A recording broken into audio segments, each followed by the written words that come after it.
To begin again this morning with some background.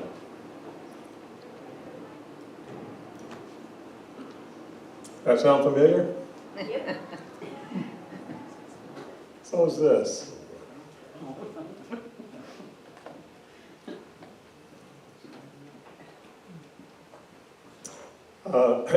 After leaving Egypt, Israel entered a time of God rule by way of the judges and or prophets, and Samuel was the last of them. Now I have given you that background for the previous 2 weeks, and for those last 2 weeks we then moved on and looked at 1 Samuel chapter 8 verses 1 to 22, and we did one lesson from that passage 2 weeks ago, a couple of different lessons from that same passage last week. But it's time to move on. So that's just kind of bringing us up to where we are. So what happened next is, or in that passage, is Israel chose to have a king. And even though God didn't want them to, he let them. And so that was kind of the story that we've been working on for a couple of weeks. And as we move on from there, the rest of this chapter and the next few chapters, we find that Samuel anointed Saul as the first king of Israel. And everyone was excited about it, and Saul was a great king, they thought, and everything was going to be good. And so the problem is that it wasn't very long. This clicker is giving me fits today. Saul overstepped his bounds and disobeyed, and then so God rejected him as king. So specifically, there was a story where they were going to go into battle, and God told them to when they did the plundering, when they conquered this place, to kill everything. There was a bunch of livestock and this, that, and the other, and they were supposed to just destroy it. One never knows exactly what was on God's mind or why he did the things he did. Some of the suspicions are that they wanted to make sure that Saul didn't get into a habit of thinking, you know, if we conquer that nation, we can get rich off it. And so, you know, they didn't want him to get the spoils from that particular battle. It might have led to a bad direction. And so what Saul did is he destroyed the bad animals, those that were blemished and weak and sick, and the good animals he kept, having been told not to. And Samuel arrives, and Saul sees him coming and kind of goes into, the guilty run of not pursued. He comes to him and says, well, I did everything the Lord told me to. And Samuel says, then what is this bleating I hear in my ear? Sounds like sheep. And so God rejects Saul as king. He tells him that, his days are over. It wasn't going to be instant, but that was the beginning of the end of Saul as king. Which brings us to 1 Samuel chapter 16, verses 1 to 5. 1 Samuel 16, 1 to 5.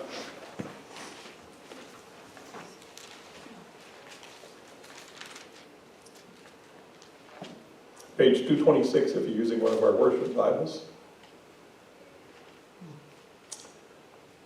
The Lord said to Samuel, how long will you mourn for Saul, since I have rejected him as king over Israel? Fill your horn with oil and be on your way. I am sending you to Jesse of Bethlehem. I have chosen one of his sons to be king. But Samuel said, how can I go? If Saul hears about it, he will kill me. The Lord said, take a heifer with you and say, I have come to sacrifice to the Lord. Invite Jesse to the sacrifice, and I will show you what to do. You are to anoint for me the one I indicate. Samuel did what the Lord said. When he arrived at Bethlehem, the elders of the town trembled when they met him. They asked, do you come in peace? Samuel replied, yes. In peace I have come to sacrifice to the Lord. Consecrate yourselves and come to the sacrifice with me." Then he consecrated Jesse and his sons and invited them to the sacrifice. So I want to stop here and point out a couple of things that happened.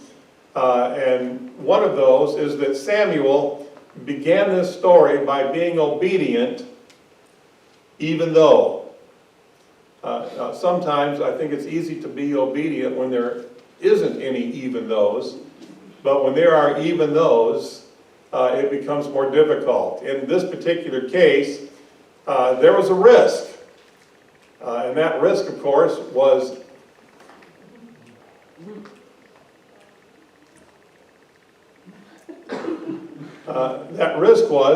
that Saul would kill him if he found out. So, Saul was the king, and he had already proven to be a bad king and was disobedient to God. And so God has told Saul, you're done. I'm going to replace you. And so Saul became protective of his kingship. He didn't like the idea of someone else taking over. So if he found out that Samuel had gone to Bethlehem to anoint a new king, that would be the end of Samuel, as far as Saul was concerned. And so there was this great risk. And in my mind, I'm thinking that even like today, again, this is another one of those presidential election years, and the country is divided over who ought to be next. And it's not only the candidates, but the candidates' followers that get angry and don't, and oppose the other followers. And so one can see that even though Saul was proving to be a bad king, there were those, of course, who supported Saul. And they would have been ready to jump on the bandwagon and do something to Samuel if they found out that Samuel was trying to replace Saul. So not only did he have a threat from Saul, but he had the threat from Saul's loyalists, those who followed after Saul. And so there was this real risk, physical risk to his life, by carrying out this command of the Lord. And then there was also the idea that he didn't know the whole plan. God said, I want you to go there and anoint someone. I'll tell you what to do when you get there. And I will show you who it is. And so Saul left not knowing how it was going to go. I'm reminded of Abraham back in the Old Testament, and what is one of my favorite little spiritual stories is when God called Abraham to leave his people and his land and those customs and to go off and follow him. God said, I want you to go to the land I will show you. And I thought about my life. And, I just talked a little bit earlier about how it came to be that we moved to Kenosha. But, part of that, and I guess we would have been obedient to God no matter how it panned out. But when the possibility of moving to Kenosha came up to start a new church here, one of the first things we wanted to do was come and check it out. And it occurs to me later, like, if we had not liked the city, would we have still come? Well, I think so. I like to think that about us. But we really had that desire to come and check things out, see what it would be like, and get a feel for it, to know if we wanted to do this or not. And so we just like it that way. Abraham was told, go to the land, I will show you. He wasn't told where it was. He was told to take off, and I'll guide you on the way, and when you get there, I'll let you know this is the place. We don't like doing things that way. We want to know the details. We want to know exactly where and when and how's that's going to work and what's that going to mean, to my kids in school. And this, we have all these questions that we want answered. And sometimes God says, you just start the first steps, and I'll take care of the rest. And so that's what Samuel did. He didn't know the whole plan. He didn't know, in his mind, well, Lord, what if I don't like your choice? You could almost hear him asking those questions. Who's this going to be, and all these things. But he obeyed even though he didn't know the whole plan. Even though God is just telling him the direction to go, and we'll work out the details on the way, Samuel was obedient and took off on the way.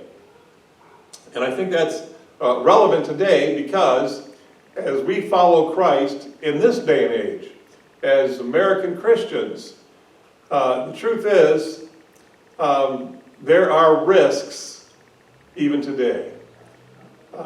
There are different kind of risks. Most of us don't have a king that's threatening our lives, but there are other risks involved. Sometimes it might be as minor as a little bit of ridicule or lack of understanding. I shared a week or two ago about my dad's call to ministry and how he put it off for 4 years and didn't want to say yes, and this, that, and the other. But one of the things that happened during that time is some of the respected mentor-type Christians that my dad respected and looked up to, and some of them were family members, including like a distant cousin Roy, who was like our church's Sunday school superintendent and kind of a spiritual mentor to the family, who lived across the street, 2 or 3 houses up from us. My grandfather, my mom's dad, and then several others, they found out about Dad's plan, and they came to him and said, "You need to rethink this. You've got this good job, you're raising 3 children, you can't just quit your job and unplug and take off and join ministry. You don't know where that's going to go, and you need to rethink this, and it's a bad idea." So he was putting up with these people telling him that his decision was a bad one. And these were from people that he loved and respected.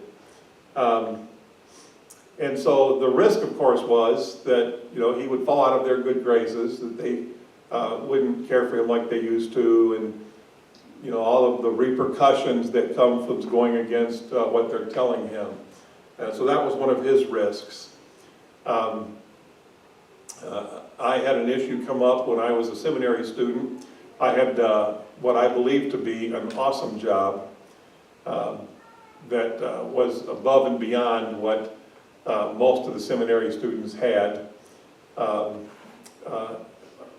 Some of the seminary students were taking jobs where they were making minimum wage, which at the time I think was like $3.35 an hour, and I got hired at a more professional type job, was $11 an hour, 3 times minimum wage, and things were going good. Well, then an ethical issue came up,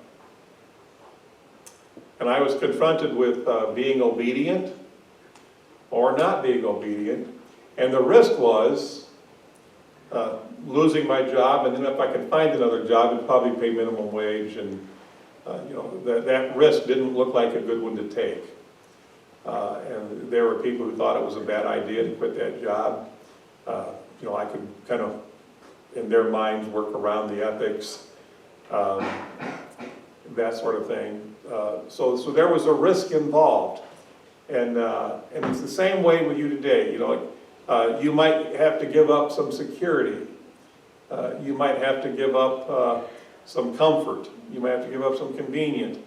So there's all kinds of things that can come up, even today, if you choose to follow Christ and be obedient to Him. But like Samuel, we need to be obedient even though there are risks. And then on top of that, we want to know the whole plan, but we often don't get to. And again, I'll go back to my dad. He believed very strongly. After 4 years of saying no, he finally told God yes.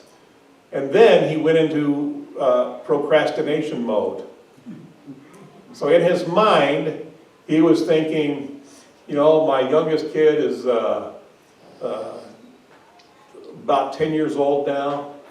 Another half a dozen, 8 years, they'll be done with school and start moving out of the house.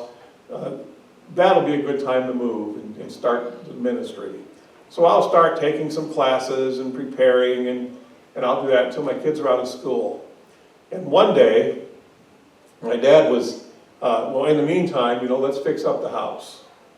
We're going to live in it for a while, then we're going to sell it, we ought to straighten it up. So he was painting the hallway,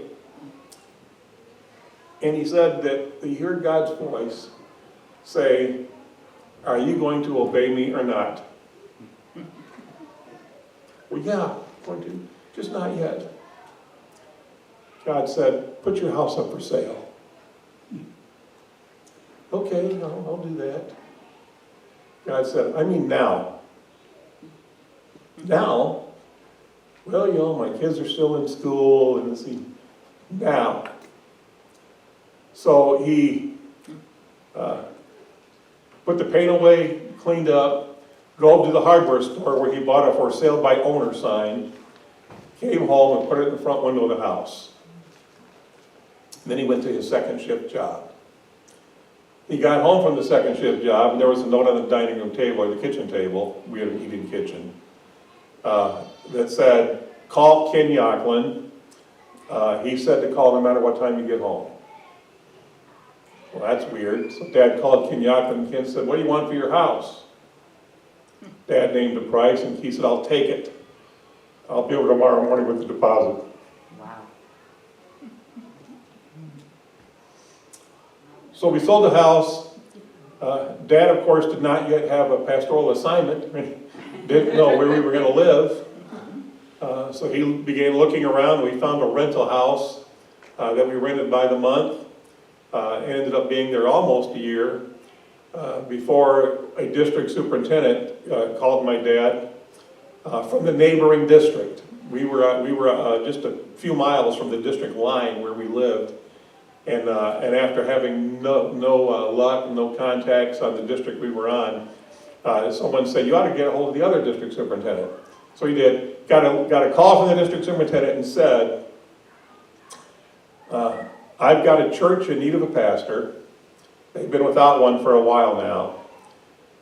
They are halfway between where you live and where you currently work, and they need a pastor that has a job, because they can't afford to pay you full time."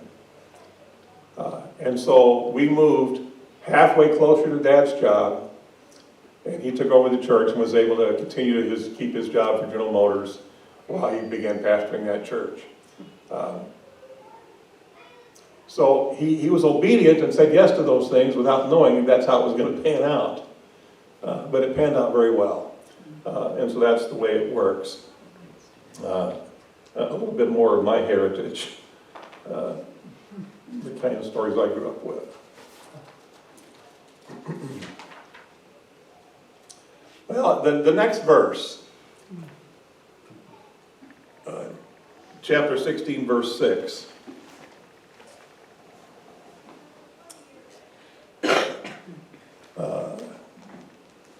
When they arrived, Samuel saw Eliab and thought, "Surely the Lord's anointed stands here before the Lord."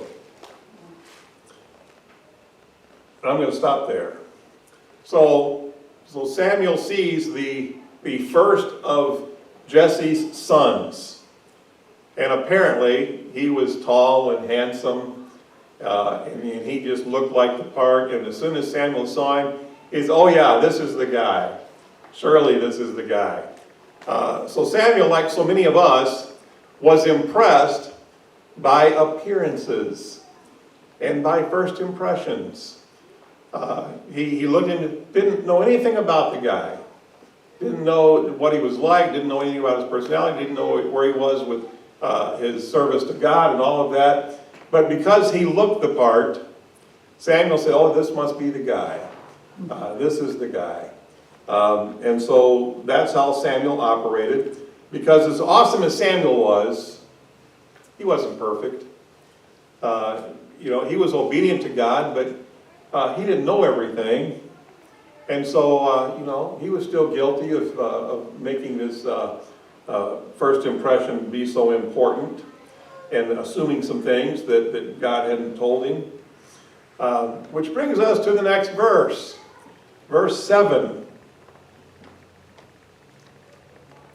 But the Lord said to Samuel, "Do not consider his appearance or his height, for I have rejected him. The Lord does not look at the things people look at. People look at outward appearance, but the Lord looks at the heart." So this passage is very blatant about it, that God looks at things differently than we do. Specifically, he doesn't look at appearance like we people, but God looks at the heart. That's a big difference. I mean, we live in a world where people are judged by how they look. Those who are, and it's not just appearance, but there are other things that make a person attractive or not attractive. Somebody who appears to be very wise, somebody who appears to be, very smart, somebody who appears to be culturally with it, the person who knows what kinds of clothes to wear, what kinds of clothes not to, and of course, the appearance itself. There are handsome people. I'm not proud of this, but back in college, I had a philosophy that if you start dating someone, you could end up falling in love with them.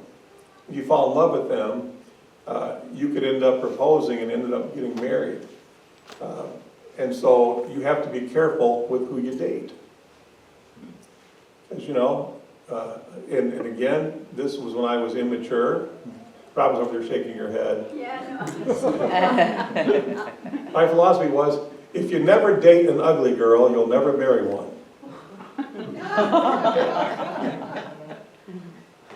But if you date one, it's like, oh, it's just a date, you don't have to marry her. But what if I fall in love with her? Then I'm going to be married to an ugly girl the rest of my life.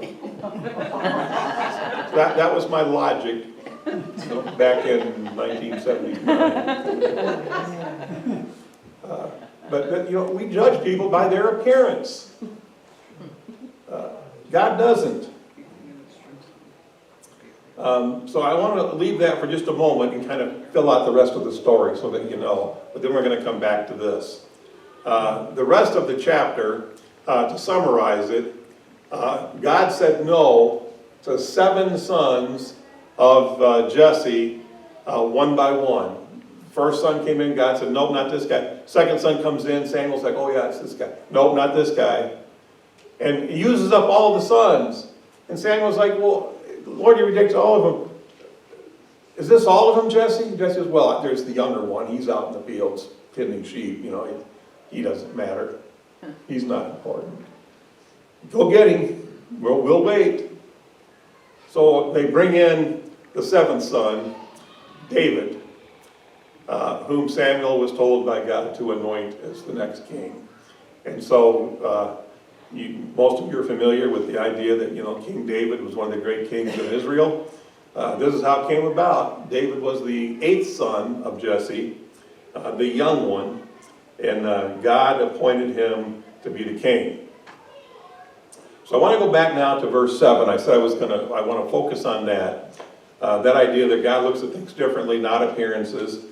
And I want to say that there is good news and bad news in that. The good news is that God doesn't judge by outward appearance, but by the heart. The bad news is that God doesn't judge by outward appearance, but by the heart. Well, how are they both good and bad? And the answer to that is, it depends on the condition of your heart. If you're one of those people who try to be a little bit hypocritical, you try to put on a good first impression, you try to put that best foot forward, and you pretend to be kind and compassionate when really you're self-seeking and looking out for number one, and you really care about what's best for me, all of that. If that's your heart, this is bad news. Because, God looks at the heart. Those things that you fake, those things that you try to pretend, those things that you mask, God sees through it. He's not fooled by your pretend stuff. And on the other hand, most of us aren't perfect. Most of us, even if we have a good heart, we sometimes do the wrong thing. And it can be as simple as, somebody on the street asks you for a handout. Well, I want to be compassionate and help this person. The question immediately becomes, is giving them a handout really a way to help them? Maybe it is. Maybe they need to buy some food for their family. Maybe it would be a good idea for you to give them something. On the other hand, maybe they're like the guy who, there's an old joke. Guy says, "Say, buddy, could you give me a $1 for some milk for my kids?" Guy says, "I know you're kind. If I give you $1 for some milk for your kids, you'll go spend it on booze and gambling." And the guy says, "Oh no, I've got booze and gambling money."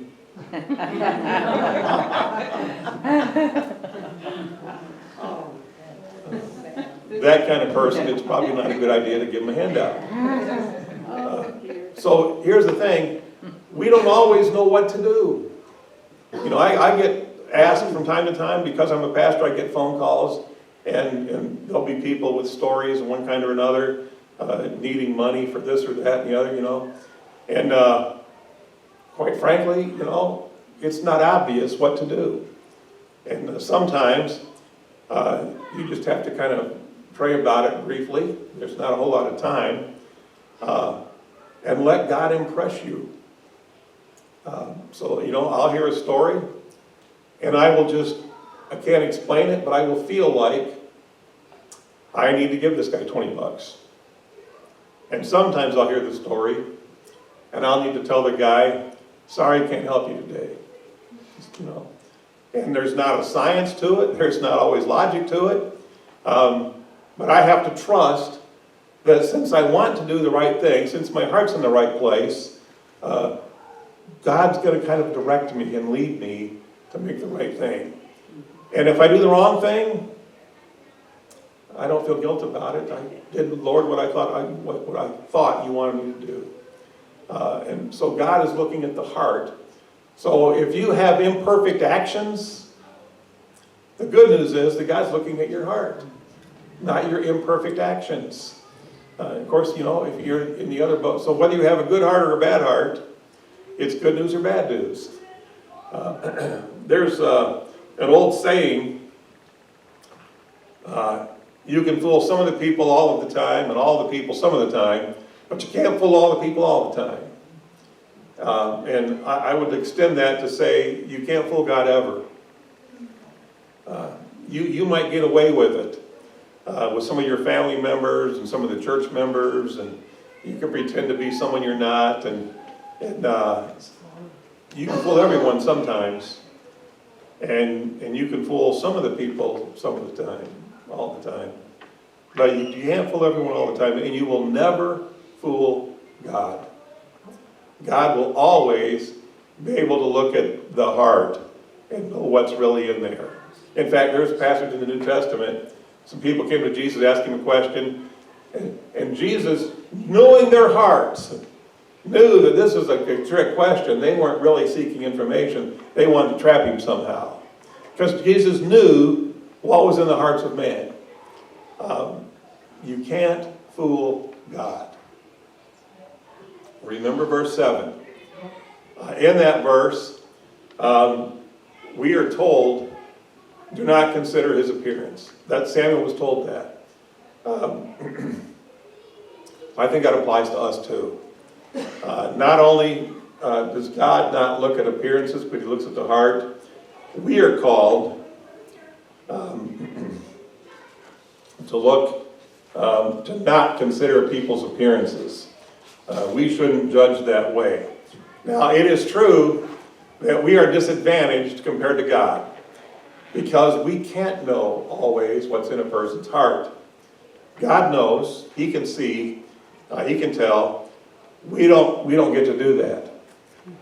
I can't, you offer to do something, I can't look at you and say, oh, there's a false motive here.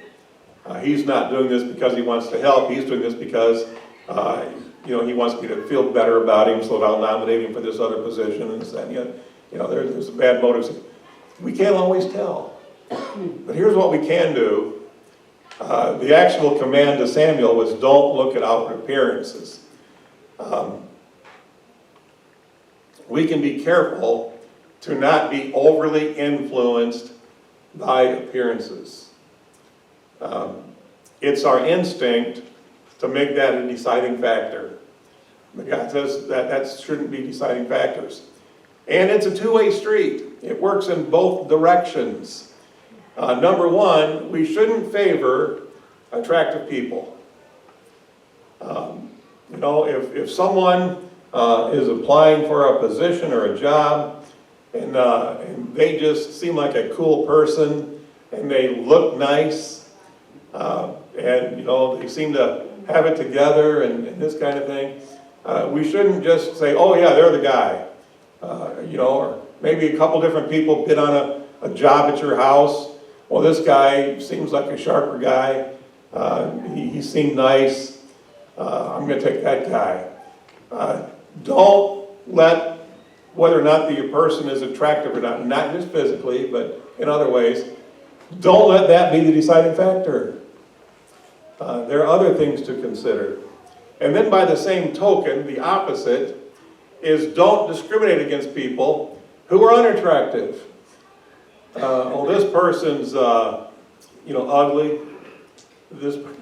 I have been overweight since about the end of college.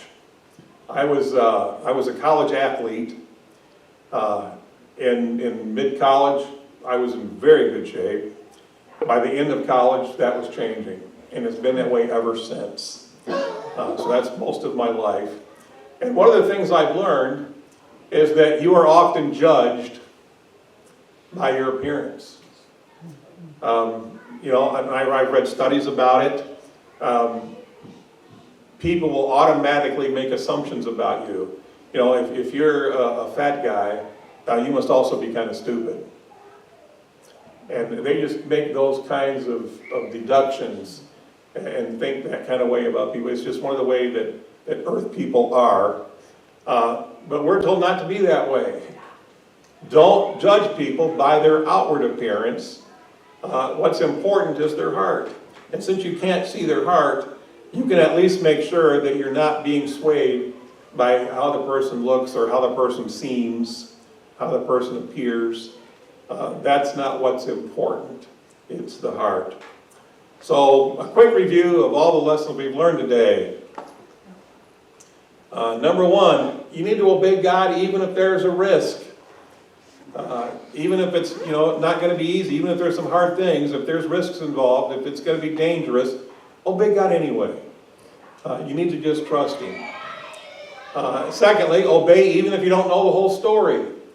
I want you to sell your house because I want you to be a pastor. Well, where do you want me to move to? Yeah, I'll let you know that later. Just get your house sold, and we'll worry about where. We need to be obedient even if we don't know where it's going to end up. Lord, God can say, I want you to quit your job. Well, what am I going to do instead? Doesn't matter.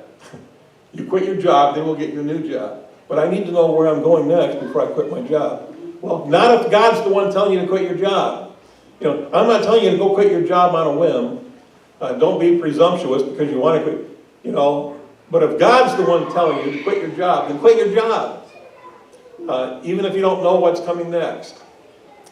3, remember that God doesn't judge by outward appearance but by the heart, and that's either good news or bad news depending on where your heart is.